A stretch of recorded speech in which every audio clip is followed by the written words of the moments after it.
Hello बच्चों लोग, CUET की तैयारी चल रही है अच्छे से? करो यार, किसी न किसी यूनिवर्सिटी में जगह मिल जाएगी तुम लोगों को। देखो इसी सीरीज में ना मैं लेके आया हूँ आज कैश फ्लो स्टेटमेंट, और कैश फ्लो स्टेटमेंट के मोस्ट इंपॉर्टेंट एमसीक्यू जो मोस्ट प्रोबेबल क्वेश्चंस हो सकते हैं वो क्वेश्चंस मैं लेके आया हूँ। इन क्वेश्चंस के गो थ्रू होएंगे, पढ़ेंगे, याद करेंगे। डेफिनेटली इन क्वेश्चंस में से बहुत सारे क्वेश्चंस आपको आने वाले हैं, तो ध्यान से आप लोग देखिए इसको।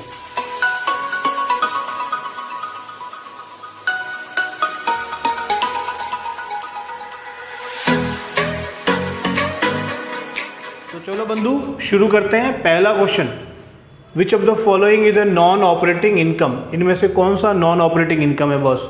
देख के बता दो। Non operating income D. Which of the following is highly liquid investment? Cash and cash equivalent.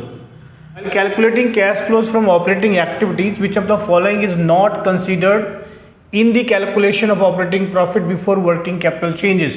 इनमें से किसको आप नहीं कंसीडर करते हो? तो थर्ड का आपका उत्तर क्या हो जाएगा? डी। ठीक है। विच of the following statement is incorrect about cash flow statement? इनमें से कौन सा जो है आपका इनकरेक्ट है कैश फ्लो स्टेटमेंट से रिलेटेड? तो आपका उत्तर हो जाएगा सी। ठीक, उत्तर को अच्छे से पढ़िएगा। विच of the following will come under operating activity? इनमें से कौन सा ऑपरेटिंग एक्टिविटी के अंदर आएगा? तो आपका उत्तर होना चाहिए सी। छठे का देखिए, which of the following will not come under anywhere in cash flow statement? में से कौन से हैं जो कैश फ्लो स्टेटमेंट में तो आएंगे ही नहीं भाई? कौन से ऐसे हैं जो कैश फ्लो स्टेटमेंट में आएंगे ही नहीं? तो छठे का हो गया B, issue of bonus shares. Seventh question देखिए, जिसका ओरिजिनल कॉस्ट 60,000 है, एक्यूमुलेटेड डेप्रिसिएशन 20,000 है, 20% अबव द बुक वैल्यू पे बेचते हो, तो cash flow from investing activity बताओ। तो बेटा 60,000 है ना, इसमें से क्या कर दो तुम 20,000 रुपये माइनस कर दो, समझ गए?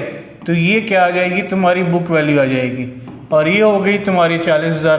तुम कहते हो तुम बेचते हो 20% की प्रॉफिट पे, तो तुम्हारी सेल वैल्यू क्या हो जाएगी?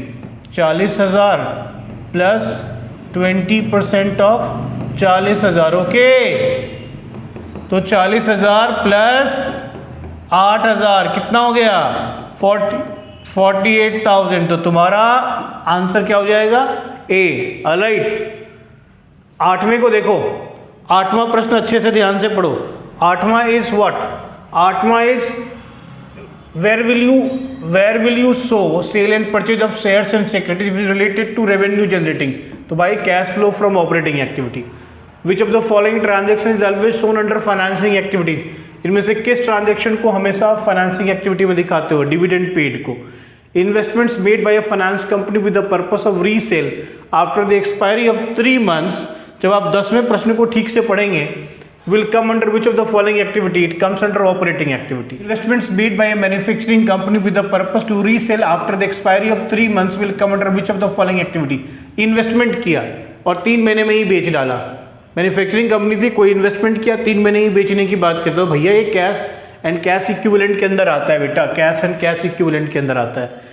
कावेरी लिमिटेड ने फाइनेंसिंग कंपनी ऑब्टेन लोन से advance of ₹5 lakh during the year 12% per annum. तो ये फाइनेंसिंग कंपनी है, लोन लेती है, तो कोई भी फाइनेंसिंग कंपनी का काम ही तो लोन लेना और देना, तो ये इसकी ऑपरेटिंग एक्टिविटीज़ के अंदर आ जाएगा। इसका आंसर होगा डी।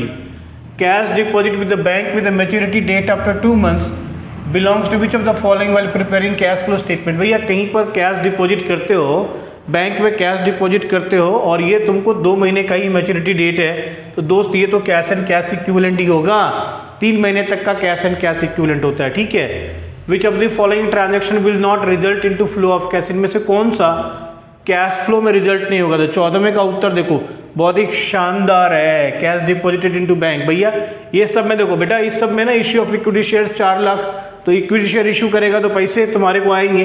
परचेज ऑफ मशीनरी 2,75,000, तो तुम परचेज करोगे तो 2,75,000 रुपये पे ऑफ करने पड़ेंगे। 9% डिवेंचर करोगे तो तुमको पे ऑफ करने पड़ेंगे। ये तो यही है ना, तुम्हारे जेब में कैश थे, तुमने बैंक में डाल दिया, कहीं कोई फ्लो हुआ क्या? कोई बाहर गया क्या? नहीं। कोई अंदर आया क्या? नहीं आया। पर ठीक है। Some companies give cash flow statement in their annual reports as prescribed by. तो 15वें का उत्तर आप देखेंगे, बहुत ही शानदार उत्तर आपको होना चाहिए आपके पास में AS3 revise, simply AS3 revise. देखिए 16वें का उत्तर बताइए, 16वां प्रश्न पढ़िए और उसका उत्तर देखिए। Revenue from sale manufactured is shown in the statement of profit and loss as revenue from sale. Revenue from sale, एक मैन्युफैक्चरिंग कंपनी है, सेल से रेवेन्यू होती है, इसको statement of profit and loss में कहाँ दिखाएंगे मित्र? तो बहुत ही आसान उत्तर है इसका, revenue from operation. Simple, when the amount of cash flow from operating activity is 75,000, depreciation of plant is 95,000, the amount of net profit क्या होगा? देखो नेट प्रॉफिट का अमाउंट क्या होगा? तो कैश फ्लो फ्रॉम ऑपरेटिंग 75,000 है, डेप्रिसिएशन 95,000 है। 17वें का उत्तर तुम आसानी से दे सकते हो, कोशिश करो। 17वें का उत्तर तुम आसानी से दे सकते हो, कोशिश करो। क्या होगा? 75,000 है, 9,500 है, तो 75 में से 9 गया, कितना बचा?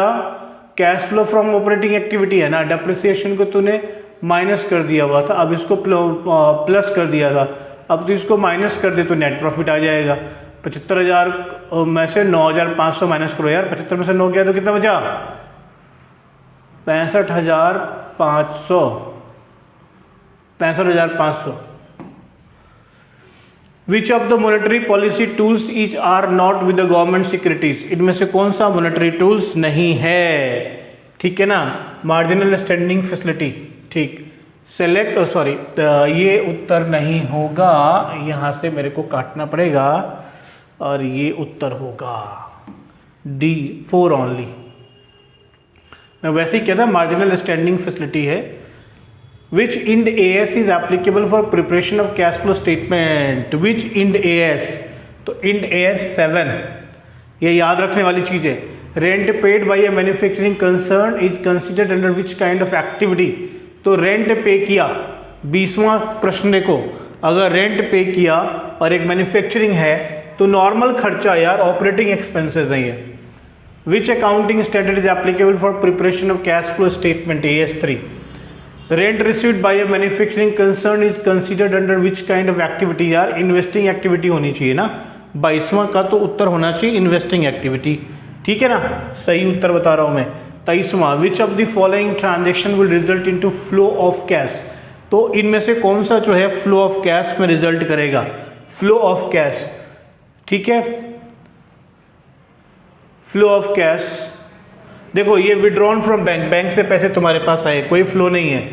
इक्विटी शेयर इश्यू कर दिया वेंडर को, पैसे नहीं आए। डेटर से 47,000 आया, रिडीम्ड 9% डिवेंचर बाय कन्वर्टिंग, देखो ये कन्वर्जन, वैसे ही पैसे नहीं आए, तो तुम्हारा पैसा किससे आया या गया? डेटर्स से आया, तो कैश फ्लो यहाँ हुआ। Net profit before tax during the year 3 lakh, depreciation in the beginning 50,000, depreciation eight the and 1,20,000। What would be the amount of operating profit before working capital changes, funds from operation? Working capital changes, ठीक है, इसको नहीं सोचना है। तो net profit before tax during the year है 3 lakh, net profit before tax during the year है 3 lakh, depreciation in the beginning है 50,000, डेप्रिसिएशन एट द एंड है 1,20,000। ड्यूरिंग द ईयर डेप्रिसिएशन कितना हुआ? 70,000 का डेप्रिसिएशन हुआ, ठीक है ना। ड्यूरिंग द ईयर डेप्रिसिएशन कितना हुआ? 70,000 का डेप्रिसिएशन हुआ, तो ये आ गया बिफोर वर्किंग कैपिटल 3,70,000। क्या करते हो तुम? Net profit before tax and extra ordinary item में डेप्रिसिएशन को जोड़ते हो ना, cash flow non cash non operating expenses को ऐड बैक करते हो, तो यही है non cash non operating expenses. ये जो 50, देखो ओपनिंग डेप्रिसिएशन 50 है, क्लोजिंग तुम्हारा 1,20 है, यानी तुमने ड्यूरिंग द ईयर डेप्रिसिएशन कितने दिए? ड्यूरिंग द ईयर डेप्रिसिएशन कितने दे दिए? तो तुम ये क्या करोगे? क्लोजिंग में से ओपनिंग को माइनस कर दोगे। तो बहुत ही सरल सा सवाल है, सरल सा इसका जवाब भी होगा बच्चों। तो जो डेप्रिसिएशन ड्यूरिंग द ईयर दिया उस डेप्रिसिएशन को तुम 3 लाख में प्लस कर दोगे, तो ये हो जाएगा 3,70,000 would be the right choice. Next question, provision for taxation is a part of, देखना है यार प्रोविजन फॉर टैक्सेशन किसका हिस्सा है। 25वां सवाल का उत्तर ढूंढो। Provision for taxation is a part of operating activity, उसी में आता है ना, और तो किसी में नहीं आता। Corporate dividend tax is a part of, देखो ये फाइनेंसिंग एक्टिविटी का पार्ट हो जाएगा। कॉर्पोरेट डिविडेंड टैक्स की बात हम करेंगे तो 26वें का उत्तर सी हो जाएगा। As per AS3 revised and in AS7 the cash flow statement is prepared with cash flow inflow from all of the above, you know, operating activities in और इन्वेस्टिंग एक्टिविटीज और financing activities. Purchase of building by issue of debenture, अगर आपने purchase किया building और बदले में debenture issue कर दिया, तो ये कौन सी एक्टिविटी है? क्या ये ऑपरेटिंग है, क्या इन्वेस्टिंग है, क्या ये फाइनेंसिंग है, ये कौन सी एक्टिविटी है? बहुत ही सरल उत्तर है, इनमें से कोई भी एक्टिविटी नहीं है, क्योंकि कैश फ्लो तो होएगा ही नहीं इस केस में। विच ऑफ द फॉलोइंग, इस केस में कैश फ्लो नहीं होगा तो ये किसी में नहीं आएगा। समझ में आ रही है बात? चलो, which of the following is not added to net profit before tax while computing the amount operating profit before working capital changes? इनमें से कौन सा नहीं करोगे? तो वो सर डेप्रिसिएशन करोगे, प्रॉफिट ऑन कहता है added, not added, profit on sale of machinery, it will not be added, it will be basically subtracted, all the others, other three shall be added, right? So you need to have it in your mind, आपके दिमाग में याद रहना चाहिए ये सब चीज़। Depreciation क्या है? क्या ये non cash non operating expense है? क्या ये नॉन कैश ऑपरेटिंग एक्सपेंस है क्या ये? 30वें सवाल का उत्तर ढूंढिए। 30वें सवाल का उत्तर क्या है? कि ये नॉन कैश ऑपरेटिंग एक्सपेंसेस है। डेप्रिसिएशन नॉन कैश ऑपरेटिंग, ये नॉन ऑपरेटिंग नहीं है भाई, ऑपरेशन का खर्चा ही है, लेकिन ये नॉन कैश है। Cash flow from operating activities, ये बहुत ही इंपॉर्टेंट सवाल है, ये बहुत ही मतलब क्रिटिकल सा है, बहुत सारे बच्चों को नहीं पता कि नॉन कैश नॉन ऑपरेटिंग, ये नॉन ऑपरेटिंग नहीं है, क्योंकि ये डेप्रिसिएशन ऑपरेशंस का ही हिस्सा होता है। ऑपरेटिंग एक्सपेंसेस के तौर पे ही हम, या लॉस, ऑपरेटिंग लॉस हो गया, loss of assets, value of assets हो गया, उसको हम ऑपरेटिंग एक्सपेंसेस का ही मानते हैं, बट ये नॉन कैश है। Cash flow from operating activities include cash flow from business core activities, sale of fixed assets, cash from business core activities, changes in current assets liabilities, borrowing from outside sources. Sir इन चारों में से आपका उत्तर क्या होगा? 31वें सवाल का उत्तर ढूंढो, 31वें सवाल का उत्तर ढूंढो, समझ गए? 31वें सवाल का उत्तर तुम्हारा होना चाहिए cash flow from operating activities include cash from business core activities and change in current assets and current liabilities. समझ में आ रही है बात? चलो, cash and cash equivalent includes cash and in hand bank marketable security short term investments, कहते हैं all of the above. 32वें का उत्तर हो जाएगा डी, क्योंकि इनमें सारी चीजें इंक्लूड होती हैं कैश एंड कैश इक्विवेलेंट में। बेटा ध्यान से अगर 12वीं या पढ़ी होगी ना तो ये सब तुमको याद होगा और पता होगा। Decrease in amount of creditors result in, अगर अमाउंट ऑफ क्रेडिटर्स रिजल्ट हो मतलब घट जाए, अगर decrease in amount of creditors अगर घट जाए, इसका मतलब क्या हो गया? कैश आउटफ्लो हो गया ना। 33वां का उत्तर देखो, 33वें का उत्तर sir it is decrease in cash, बहुत ही आसान है। 34th का answer cash flow include option number C, both B A and B. Increase in amount of inventory result in, अगर मान लीजिए आपकी इन्वेंट्री बढ़ गई, पहले कुछ थी अब कुछ और हो गई, तो 35वें का उत्तर तलाशने के लिए आपको कहीं जाना नहीं है। डिक्रीज इन कैश, कैश दिया और inventory I. Which of these expenses does not result in cash outflow, इनमें से कौन सा एक्सपेंस है जिससे आपका कैश आउटफ्लो नहीं होता? सर राइटिंग ऑफ गुडविल, 36 में राइटिंग ऑफ गुडविल, अगर आप गुडविल राइट ऑफ करते हो तो आपका कोई कैश आउटफ्लो नहीं होता, ठीक है। While calculating cash flow from operating activities, which of the following is considered? जब cash flow from operating activities आप कैलकुलेट करते हो तो इनमें से किसको आप ध्यान में रखते हो? Net profit plus increase in outstanding expenses, net profit minus increase in outstanding expenses, net profit is equal to outstanding expenses, none of the above. 37th का उत्तर सही उत्तर चुनिए, तो द सही उत्तर is A. Which of these is a non operating income, इनमें से कौन सा नॉन ऑपरेटिंग इनकम है? 38वें सवाल का उत्तर ढूंढने की चेष्टा करो बच्चों, इसका उत्तर होगा A. Which of these is a non operating income, ठीक। Net profit before tax during the year 81, debtors in the beginning 25,000, debtors at the end 20,000, calculate cash flow from operating activities. Sir ध्यान देना है, 25,000 का debtor था पहले, अब 20,000 का हो गया तो डिक्रीज हो गया डेटर में बॉस। जब भी डिक्रीज इन करेंट एसेट्स होता है ना तो इसको हम प्लस कर देते हैं, समझ गए। तो आपका 180 था, इसमें आप 5,000 को प्लस कर दीजिए तो आपका उत्तर आ जाएगा 1,85,000। तो राइट चॉइस क्या है? ए है, ठीक है। चलिए, purchase of stock in trade on credit results into, अगर आपने उधार में खरीदा है तो 40वें का उत्तर आप ढूंढने की चेष्टा करेंगे तो आपको उत्तर मिलेगा इसका सी, नो फ्लो ऑफ कैश। बिल्कुल सही बात है। 41वां सवाल देखिए, cash flow statement reflects movement of funds, movement of cash, financial performance, solvency position. ये बहुत ही महत्वपूर्ण प्रश्न है। इसमें कई बार बच्चे जो है ना अटक जाते हैं, उनके बुद्धि में नहीं आती बात कि इसका उत्तर क्या होगा। This is movement of cash only, ठीक है। अब building standing in the books at 64,000, अगर आप बिल्डिंग की बात करें 64,000 की है, 76,000 में बेचा। Profit on sale of building was transfer to profit and loss account, thus increasing the net profit to 1,30,000. What will be the amount of cash flow from operating activity? बेच दिया 76,000 में बेचा ना आपने, कितने में बेचा sir? What will the amount of cash flow from, हाँ 1,30 हो गया।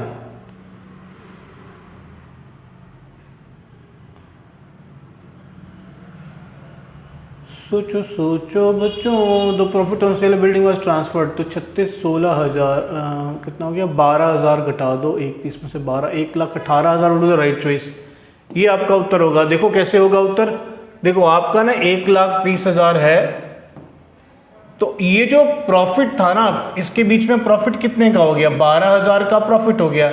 इस प्रॉफिट को इसमें ट्रांसफर कर दिया, ठीक है ना। तो इसको क्या करेंगे हम, 12,000 को यहाँ से माइनस करेंगे, तो ये 1,18,000 क्यों हो जाएगा। प्रॉफिट ऑन सेल ऑफ जो होता है ना इन्वेस्टमेंट या कोई भी प्रॉफिट ऑन सेल ऑफ जो बिल्डिंग है वो हमारा क्या हो जाता है, non cash non operating income हो जाता है। तो नॉन ऑपरेटिंग इनकम को हम क्या करते हैं, माइनस करते हैं। याद करो फॉर्मेट, ठीक है, कैश फ्लो स्टेटमेंट का, तो वहां पर इसको माइनस करते हैं। इसलिए आपका क्या उत्तर होगा, 1,18,000। Well let's talk about question number 43। Tax paid during the year amounted to 76 which includes 1,500 as corporate dividend tax. तो पूछा the amount deducted from cash flow from operating activity. तो ऑपरेटिंग एक्टिविटी में जो cash flow from operating activity में last में जो income tax minus करते हो, टैक्स पेड माइनस करते हो, वो एक्चुअली कितना होगा। ये 76,000 है, इसमें 1,500 रुपये कॉर्पोरेट डिविडेंड टैक्स में इंक्लूडेड है, तो इसको माइनस करोगे तो ये हो जाएगा जो तुम्हारा एक्चुअली में हो जाएगा टैक्स पेड, जिसको तूने क्या करना है, तुमने क्या करना है, फिर इसको माइनस कर देना है cash flow from operating activity में से। तो your answer shall be A. 44th, which of the following are non operating incomes. इनमें से कौन सा यार नॉन ऑपरेटिंग इनकम है। 44वें का उत्तर जो है ना ढूंढना है आपको, ठीक है। My choice is C, why C 2, 3 and 4। 2 interest income non operating, dividend income profit on the sale of old asset, simple. चलिए 45वां प्रश्न देखिए, tax paid during the amounted to 8,000, जिसमें से 3,600 पेड ऑन डिविडेंड, डिविडेंड के ऊपर tax पे किया गया। The amount considered for cash flow from financing activities भी फिर से वही 8,000 में से 3,600 माइनस कर, तो सिमिलर क्वेश्चन है, ऊपर भी कराया है मैंने ये क्वेश्चन, तो ये हो जाएगा तेरा 4,400 रुपये, ठीक है। तुम्हारा आंसर क्या हो जाएगा, सी, ठीक है ना। 3,600 paid on dividend, dividend tax नहीं यहाँ होता, डिविडेंड टैक्स फाइनेंसिंग एक्टिविटी में आता है, ओके। तो 8,000 में से 3,600 4400। विच of the following transaction will increase in asset and also decrease in asset. इनमें से कौन सा ट्रांजेक्शन है जो भाई दोनों काम करता है, एसेट को इंक्रीज भी करता है बच्चों और एसेट को डिक्रीज भी करता है। तो 46 का उत्तर अगर आप ढूंढने जाओगे तो तुमको क्या मिलेगा, गुड्स परचेज्ड ऑन कैश। तो यहाँ पर इंक्रीज इन एसेट भी होता है और डिक्रीज इन एसेट भी होता है। इनमें से तो गुड्स बढ़ गया और कैश आपकी घट गई। Which of the following statements are false. इनमें से कौन सा स्टेटमेंट फॉल्स है, इस प्रश्न का उत्तर आप ढूंढना है आपको, ठीक है। इस प्रश्न का उत्तर ढूंढना है कौन सा statement, which of the following statements are false. तो आपको सिर्फ झूठा उत्तर ढूंढना है। 47वें में से सिर्फ आपको जो झूठ है वो ढूंढना है, और हमको तो लगता है कि इसमें से कोई भी झूठा नहीं है, ठीक है ना, कोई भी झूठा नहीं है। इसलिए मेरा उत्तर क्या होगा, नन ऑफ द अबव। पढ़ लीजिए ठीक से, कोई भी झूठा नहीं है, सब बात सच्ची बात है। 48 देखिए, which of the following results in cash flow from financing activities. इनमें से कौन सा cash flow from financing activities होगा, by issue of shares to vendors, देखो ये भी नहीं होगा। कन्वर्जन ऑफ डिवेंचर भी नहीं। बायबैक ऑफ इक्विटी शेयर्स क्या होगा, financing activities, buyback of equity shares. 48 का सी, बायबैक ऑफ इक्विटी शेयर। जो अब तुमने इक्विटी शेयर इशू किए तो उसको वापस अपने पास ले लिए, तो क्या हो गया, तुम्हारे कैश जो है उसका आउटफ्लो हुआ फाइनेंसिंग एक्टिविटी के अंदर। Cash flow statement is based upon, भाई साहब ये बहुत ही महत्वपूर्ण सवाल है कि कैश फ्लो स्टेटमेंट जो वो किस पर आधारित है, कैश फ्लो स्टेटमेंट किस चीज़ पर बेस्ड है। इसका उत्तर होगा कैश बेसिस ऑफ अकाउंटिंग, ठीक है। तो ये हमारी तरफ से रहे आपको 49 गिफ्ट, ठीक है। 49 गिफ्ट है आपके पास। आप इसको ध्यान से पढ़िएगा, वीडियो को देखिएगा, और अगर कहीं कोई प्रॉब्लम है तो बॉस आप लोग मुझे कमेंट बॉक्स में लिखिएगा, मैं आपकी भरपूर मदद करूंगा। तो आज के लिए बस इतना ही। धन्यवाद। जय हिंद, जय भारत। ठीक है बच्चों, बाय।